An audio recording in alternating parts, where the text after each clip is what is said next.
মুক্তির মন্দির সোপানো তলে কত প্রাণ হলো বলিদান, লেখা আছে অশ্রু জলে।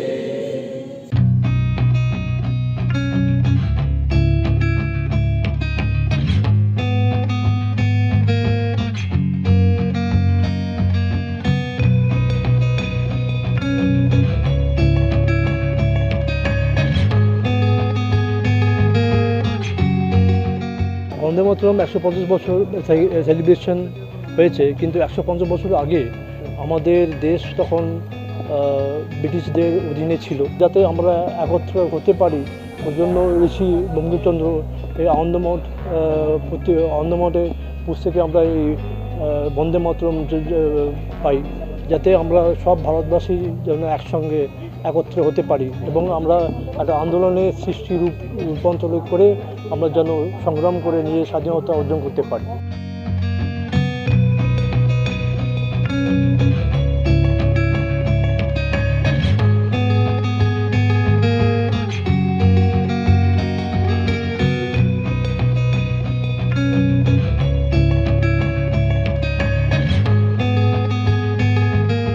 বন্দে মাতরম তো আমাদের বাঙালি একজন সাহিত্য সম্রাটের হাতেই লেখা, এবং বন্দে মাতরম গানের জনপ্রিয়তা সারা ভারতবর্ষব্যাপী। এবং স্বাধীনতা, আজকে যে স্বাধীনতা আমরা অনুভব করছি বা আমরা স্বাধীনতা পেয়েছি, সেটা কিন্তু বন্দে মাতরম গানের জন্যই। আজকে আমরা প্রায় 100-র বেশি স্বাধীনতা সংগ্রামী ফ্যামিলিদের ঐক্যবদ্ধ করতে পেরেছি, এবং এই বন্দে মাতরম গানের প্রাসঙ্গিকতা আগামী দিনে কীভাবে এগোবে তা নিয়ে আমরা একটা বিশেষ আলাপ আলোচনা চক্র করেছি, এবং এই গান আগামী প্রজন্মের মানুষের কাছে কীভাবে গ্রহণ করবে তার একটা রূপরেখা তৈরি করেছে।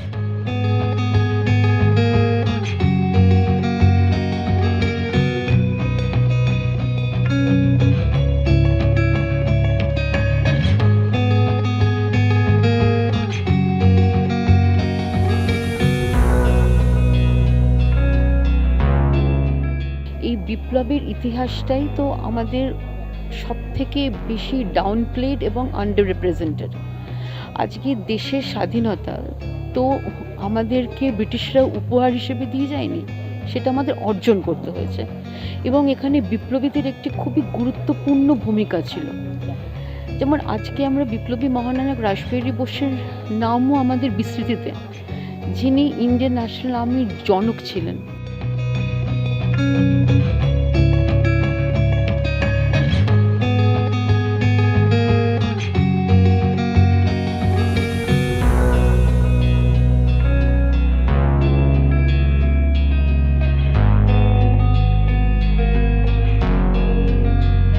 এই বন্দে মাতরম তো আমাদের স্বাধীনতার স্বপ্নকে সফল করে তোলার একটা বড় মন্ত্র, যাদের সৌজন্যে আমি এই এতজন কি বলবো সর্বত্যাগী মানুষদের পরিবারের লোকেদের সান্নিধ্যে এলাম, আমি সত্যি সত্যি ধন্য।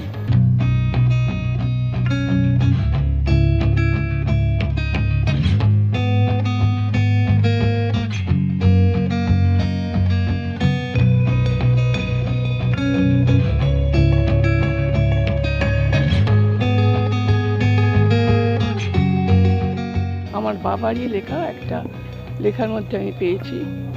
তিনি বলেছিলেন, তিনি নাকি জিজ্ঞাসা করেছিলেন শ্রী অরবিন্দকে, আচ্ছা আপনি কি মনে করেন যে ভারতবর্ষ একদিন সত্যি স্বাধীন হবে? তার উত্তরে শ্রী অরবিন্দ বাবাকে বলেছিলেন, তুমি কি চাও? যদি চাও তাহলে নিশ্চয়ই স্বাধীন হবে।